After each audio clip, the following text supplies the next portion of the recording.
نحمده ونصلي على رسوله الكريم اما بعد فاعوذ بالله من الشيطان الرجيم بسم الله الرحمن الرحيم رب اشرح لي صدري ويسر لي امري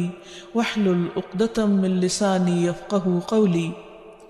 ناظرین، پروگرام دعا کیجئے کے ساتھ ہم آپ کی خدمت میں حاضر ہیں۔ انشاءاللہ العزیز اس پروگرام میں ہم مختلف مواقع اور مختلف لوگوں کے لیے کی جانے والی دعاؤں کے بارے میں بات کریں گے۔ آج کے اس ابتدائی پروگرام میں ہم دعا کے آداب اور قبولیت کے مواقع وغیرہ کے موضوع پر بات کریں گے۔ دعا کیا ہے؟ دعا بندے کی اپنے رب سے التجا ہے، فریاد ہے، اس بات کا اظہار ہے کہ اے رب، میں محتاج ہوں، میں فقیر ہوں، اور تو داتا ہے،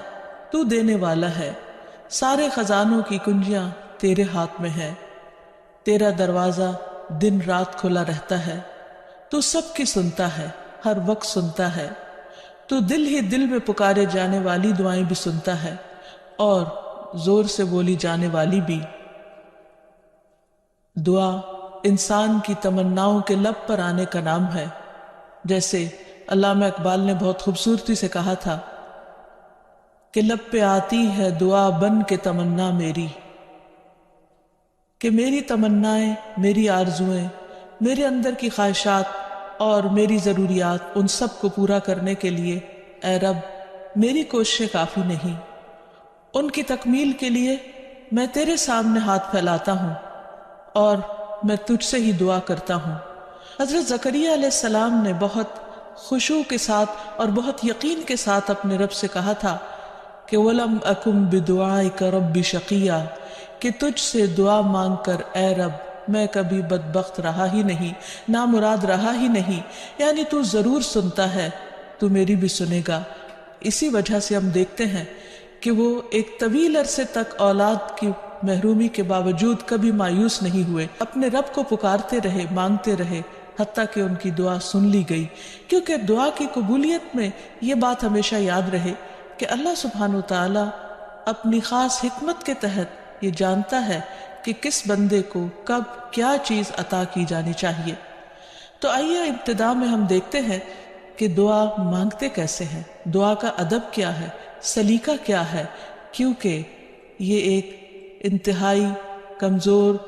اور عاجز انسان کے الفاظ اس کے عظیم رب کی بارگاہ میں اٹھتے ہیں،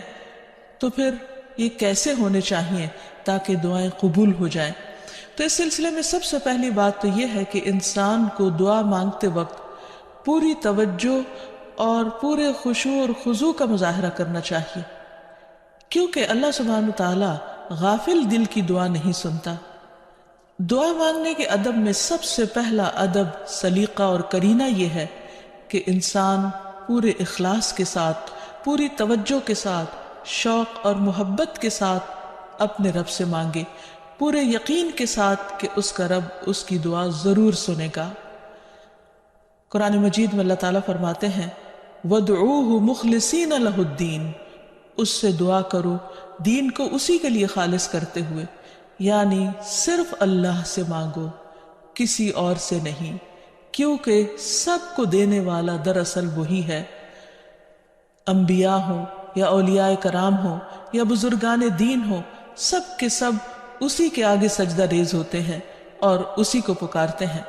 نبی صلی اللہ علیہ وسلم صبح سے شام تک ہر موقع پر اپنے رب کو پکارا کرتے تھے، اور وہ تمام دعائیں احادیث کی کتابوں میں ہمیں صحیح سند کے ساتھ ملتی ہیں کہ کس طرح آپ صلی اللہ علیہ وسلم صبح بستر سے اٹھتے وقت اپنے رب کو پکارتے،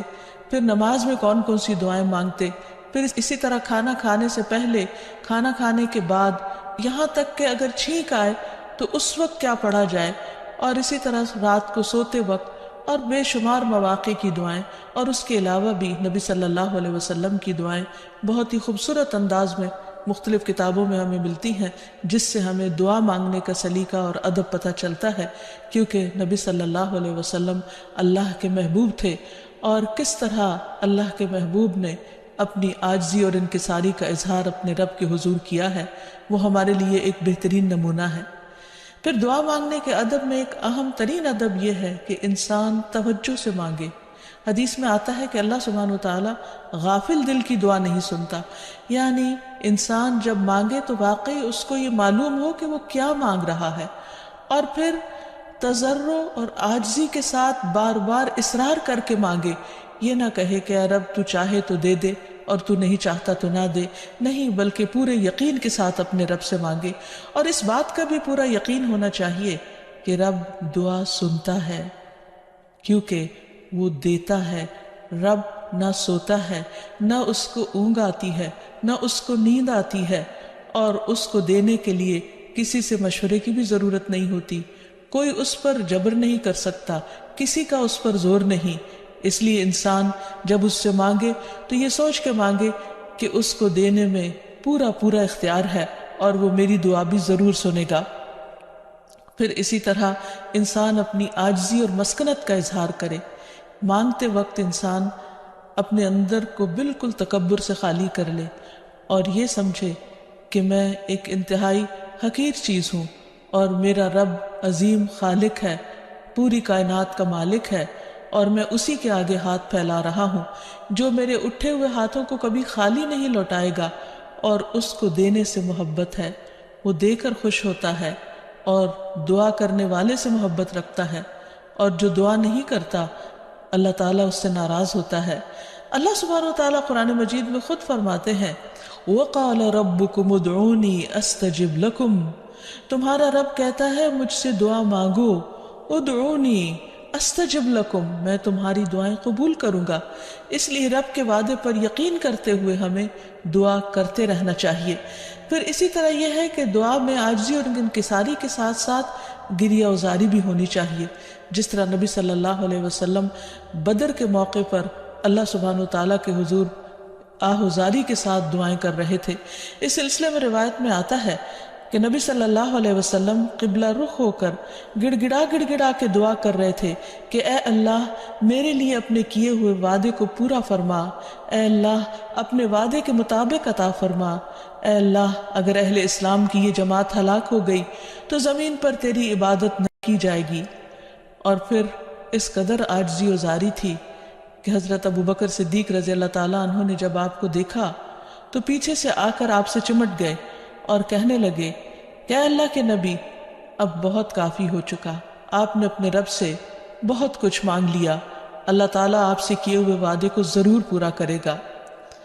پھر اسی طرح یہ ہے کہ انسان دعا میں تکرار کرے، یہ نہ ہو کہ ایک بار مانگے، دو بار مانگے اور اس کے بعد تھک کر بیٹھ جائے اور یہ کہے کہ میری دعا تو سنی نہیں جاتی، اس لیے دعا مانگنے کا فائدہ نہیں۔ ہم دیکھتے ہیں کہ کس طرح انبیاء علیہ السلام مسلسل دعائیں مانگتے رہے، اصرار کے ساتھ مانگتے رہے۔ اس سلسلے میں ہمیں رسول اللہ صلی اللہ علیہ وسلم کی ایک حدیث سے بھی پتہ چلتا ہے کہ جب اصرار کے ساتھ اور تکرار کے ساتھ انسان دعا کرتا ہے تو اس کا کیا فائدہ ہوتا ہے۔ آپ صلی اللہ علیہ وسلم نے فرمایا جس شخص نے 3 مرتبہ اللہ تعالیٰ سے جنت مانگی، جنت اس کے لیے دعا کرنے لگتی ہے کہ اے اللہ اسے جنت میں داخل کر دے، اور جو شخص 3 مرتبہ دوزخ سے پناہ مانگے تو دوزخ اس کے لیے دعا کرنے لگتی ہے کہ یا رب اس شخص کو دوزخ سے پناہ دے۔ پھر اسی طرح یہ ہے کہ انسان کو چاہیے کہ انسان مانگنے کے انداز میں ہاتھ اٹھا کر اللہ تعالیٰ سے مانگے، کیونکہ اللہ سبحانہ وتعالیٰ بہت حیا والا ہے، بہت کرم فرمانے والا ہے۔ اس کو اس بات سے شرم آتی ہے کہ اس کا کوئی بندہ اس کے آگے ہاتھ پھیلائے اور پھر اللہ تعالیٰ ان ہاتھوں کو خالی لوٹا دے۔ وہ سب سے بڑا بادشاہ ہے، حقیقی بادشاہ، مالک کائنات، سارے خزانوں کا مالک، وہ کبھی بھی اپنے بندے کو خالی ہاتھ نہیں لوٹاتا۔ ہاں یہ ضرور ہے کہ کبھی وہ انسان کو فوراً مل جاتا ہے جو انسان اپنے لیے طلب کرتا ہے، اور کبھی ایسا ہوتا ہے کہ اس سے بہتر کچھ اور عطا کر دیا جاتا ہے، یا اس سے کوئی آنے والی مصیبت ٹال دی جاتی ہے، یا پھر آخرت میں اس کے لیے اس دعا کے اجر کو ذخیرہ کر دیا جاتا ہے، جسے دیکھ کر انسان تمنا کرے گا کہ کاش دنیا میں اس کو اپنی دعاؤں کے صلے میں کچھ بھی نہ ملا ہوتا۔ پھر اسی طرح یہ ہے کہ دعا کرتے وقت انسان کو حمد و ثنا کے ساتھ آغاز کرنا چاہیے، یعنی اللہ سبحانہ وتعالیٰ کی تعریف کرنی چاہیے، نبی صلی اللہ علیہ وسلم پر درود شریف پڑھنا چاہیے، اور اس کے بعد اپنی عرض رکھنی چاہیے۔ تو جس دعا کے آگے پیچھے درود شریف پڑھ لیا جائے وہ دعا بھی قبول ہوتی ہے۔ فضالہ بن عبید رضی اللہ عنہ سے روایت ہے کہ ایک مرتبہ رسول اکرم صلی اللہ علیہ وسلم تشریف فرما تھے۔ ایک شخص آیا اور اس نے نماز پڑھی، پھر کہنے لگا اے اللہ مجھے بخش دے اور مجھ پر رحم کر۔ تو رسول اللہ صلی اللہ علیہ وسلم نے فرمایا اے نمازی تو نے جلدی کی، جب نماز پڑھ چکو تو بیٹھے رہو، اللہ کی اس طرح حمد و ثنا بیان کرو جیسا کہ اس کا حق ہے، پھر مجھ پر درود بھیجو، پھر اس سے دعا کرو۔ یعنی یہ دعا مانگنے کا ادب اور سلیقہ ہے۔ پھر اسی طرح یہ ہے کہ انسان کی دعاؤں کی قبولیت میں بعض اوقات اس کے گناہ حائل ہوتے ہیں، اور جب انسان استغفار کرتا ہے، توبہ کرتا ہے تو دروازے کھل جاتے ہیں۔ اسی لیے انسان جب دعا کرے تو اس کے ساتھ ساتھ اپنے رب سے توبہ اور استغفار کرے۔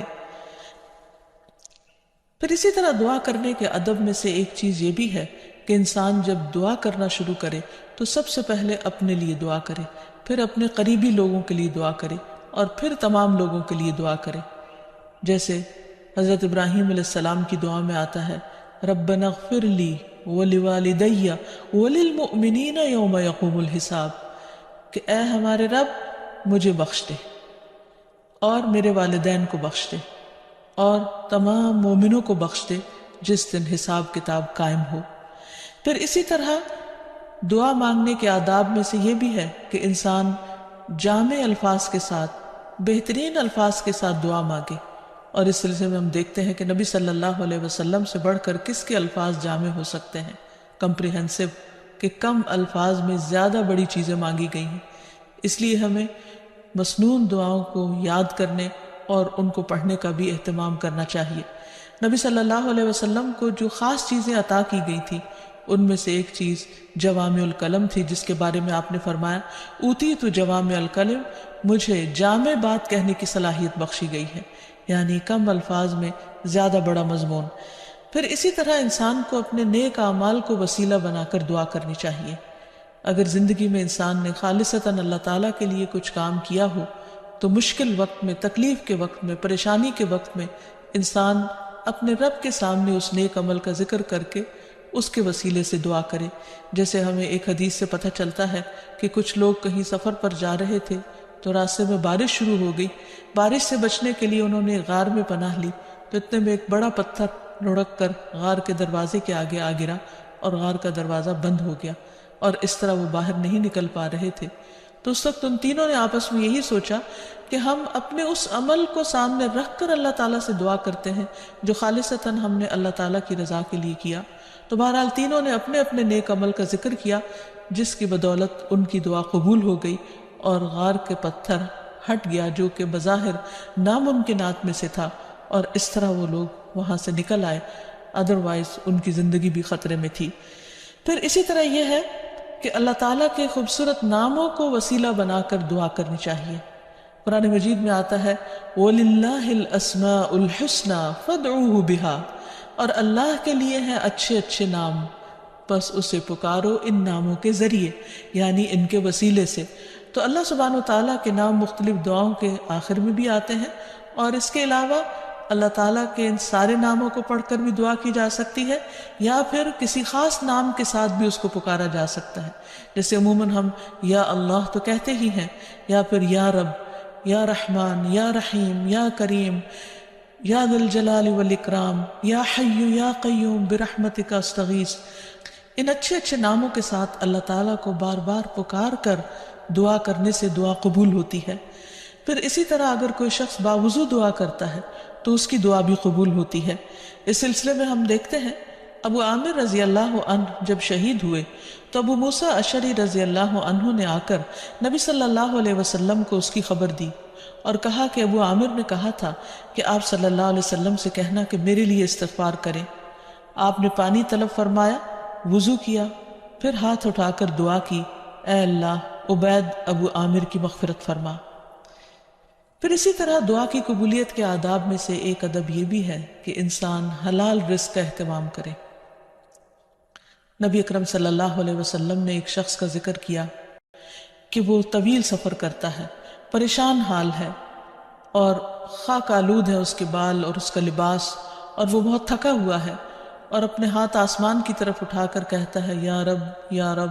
لیکن اس کی دعا کہاں سے قبول کی جائے؟ اس کا کھانا بھی حرام کا، اس کا پہننا بھی حرام کا،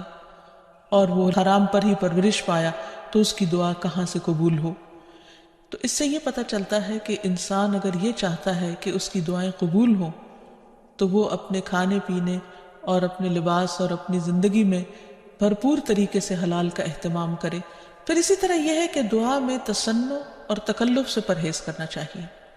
اس سلسلے میں ایک حدیث میں آتا ہے، ابن عباس فرماتے ہیں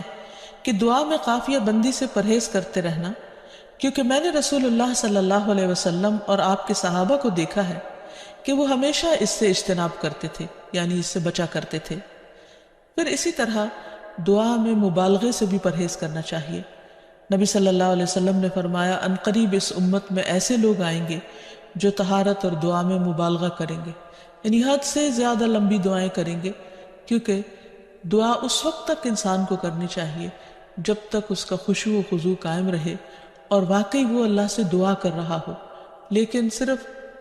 لمبی دعا اس لیے کہ شاید بہت زیادہ لمبی دعا کرنے سے زیادہ قبولیت ہوگی، تو اصل چیز کوالٹی ہے۔ بعض اوقات انسان صرف ایک جملہ بولتا ہے لیکن اتنے درد کے ساتھ، اتنے احساس کے ساتھ، اتنی شدت کے ساتھ کہ وہی کافی ہو جاتا ہے۔ جیسے یونس علیہ السلام نے مچھلی کے پیٹ میں پکارا تھا، لا الہ الا انت سبحانک انی کنت من الظالمین، کہ لا الہ الا انت، نہیں کوئی الہ مگر تو ہی، سبحانک تو پاک ہے، انی کنت من الظالمین بے شک میں ظالموں میں سے ہوں، میں گناہ گاروں میں سے ہوں۔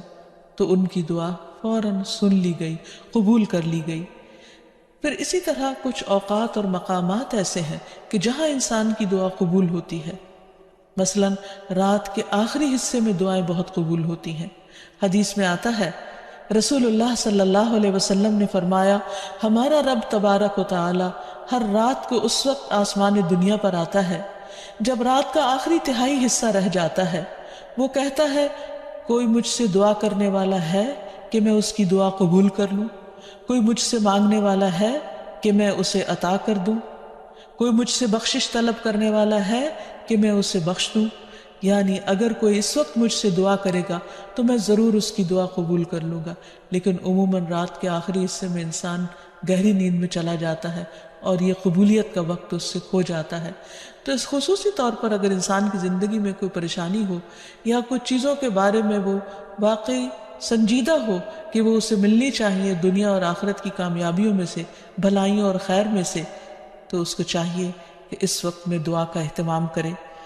نبی صلی اللہ علیہ وسلم نے یہ بھی فرمایا کہ تمام اوقات سے زیادہ بندہ پچھلی رات میں اپنے رب کے قریب ہوتا ہے، پس اگر تم سے ہو سکے تو تم اس گھڑی میں اللہ کو یاد کرنے والوں میں سے بن جاؤ تو ضرور بن جاؤ۔ پھر اسی طرح آذان کے بعد اور اقامت سے پہلے دعا قبول ہوتی ہے، یعنی مؤذن جب آذان دے رہا ہو تو جو الفاظ وہ دہرا رہا ہو ان کو دہراتے جانا چاہیے، سوائے حی علی الصلاۃ اور حی علی الفلاح کے کہ اس کے جواب میں لا حول ولا قوت الا باللہ پڑھنا چاہیے۔ اور جب مؤذن آذان کہہ چکے تو آذان کے بعد کی دعا پڑھ کے درود شریف پڑھ کر جو بھی انسان کے دل میں حاجت ہو وہ اپنے رب کے سامنے رکھے، تو وہ دعا ایک قبولیت کا وقت ہوتا ہے۔ اس وقت آسمان کے دروازے کھلتے ہیں، تو اس وقت انسان کو یہ وقت ضائع نہیں کرنا چاہیے اور چھوٹی چھوٹی چیزیں بھی اپنے رب سے مانگتے چلے جانا چاہیے تاکہ انسان کسی انسان کا محتاج نہ ہو۔ پھر اسی طرح سجدہ میں انسان اپنے رب کے بہت قریب ہوتا ہے، اس وقت دعائیں خوب سنی جاتی ہیں، تو خوب انسان کو پکارنا چاہیے۔ فرض نماز کے بعد دعا قبول ہوتی ہے، تو فرض نماز کے بعد آیت الکرسی پڑھنا اور دعا مانگنا انسان کے فائدے میں ہے، بجائے اس کے کہ انسان فوراً مصلی سے اٹھ جائے یا ادھر ادھر کی باتیں شروع کر دے۔ پھر اسی طرح جمعے کے دن ایک خاص گھڑی ہوتی ہے جس میں انسان کی دعا قبول ہوتی ہے، اور اس کے بارے میں ایک روایت میں آتا ہے کہ وہ جمعے کے دن کی آخری گھڑی ہوتی ہے۔ تو بہرحال جمعے کے دن خصوصی طور پر دعاؤں کے مانگنے کا اہتمام کرنا چاہیے۔ پھر اسی طرح ماہ رمضان میں ہر دن اور رات میں ایک گھڑی ایسی ہوتی ہے کہ جس میں دعا قبول ہوتی ہے، اس وقت بھی زیادہ سے زیادہ دعائیں مانگنی چاہیے۔ عرفہ کے دن اللہ سبحانہ و تعالیٰ سب سے زیادہ لوگوں کو جہنم کی آگ سے آزاد کرتا ہے، تو اس دن وہاں کے لوگ جو حج پر گئے ہیں وہ تو دعائیں مانگتے ہی ہیں، اور جو لوگ نہیں بھی جا سکے وہ بھی اس دن کی برکت سے فائدہ اٹھاتے ہوئے خوب خوب دعائیں کریں۔ پھر اسی طرح بارش ہوتے وقت بھی دعا قبول ہوتی ہے، پھر زمزم پیتے وقت دعائیں قبول ہوتی ہیں، قرآن مجید کی تلاوت کے بعد دعا قبول ہوتی ہے۔ تو انسان کو ان مواقع سے خوب خوب فائدہ اٹھانا چاہیے۔ پھر اسی طرح مریض اور میت کے پاس جو دعائیں کی جاتی ہیں وہ بھی قبول ہوتی ہیں۔ اور آخر میں یہ کہ رسول اللہ صلی اللہ علیہ وسلم نے بعض ایسے کلمات بتائے ہیں کہ جن کے ساتھ اگر اللہ تعالیٰ کو پکارا جائے تو انسان کی دعا قبول ہوتی ہے، اور وہ ہیں اللہم انی اسألک یا اللہ الاحد الصمد الذي لم يلد ولم يولد ولم يكن له كفوا أحد أن تغفر لي ذنوبي إنك أنت الغفور الرحيم۔ اے اللہ بے شک میں تجھ سے سوال کرتا ہوں، اے اللہ جو اکیلا ہے، بے نیاز ہے، ایسی ذات ہے جس نے کسی کو جنم نہیں دیا اور نہ ہی وہ جنم دیا گیا اور نہ ہی اس کا کوئی ہمسر ہے، یہ کہ تو میرے لیے میرے گناہوں کو بخش دے، بے شک تو بہت بخشنے والا نہایت مہربان ہے۔ تو نبی صلی اللہ علیہ وسلم نے اس شخص کے بارے میں جو یہ دعا پڑھ رہا تھا، آپ نے 3 بار فرمایا کہ اس کو بخش دیا گیا، اس کو بخش دیا گیا، اس کو بخش دیا گیا، کیونکہ اس نے اللہ سبحانہ وتعالیٰ کی ان صفات کے ساتھ، ان ناموں کے ساتھ اللہ تعالیٰ سے دعا کی تھی۔ تو اللہ تعالیٰ سے دعا ہے کہ وہ ہماری دعاؤں کو بھی سن لے اور ہمیں قبولیت کے اوقات سے بھرپور فائدہ اٹھانے کی توفیق دے اور ہمیں دعائیں مانگنے کے آداب سکھا دے۔ وآخر دعوانا ان الحمد للہ رب العالمین۔ السلام علیکم ورحمۃ اللہ وبرکاتہ۔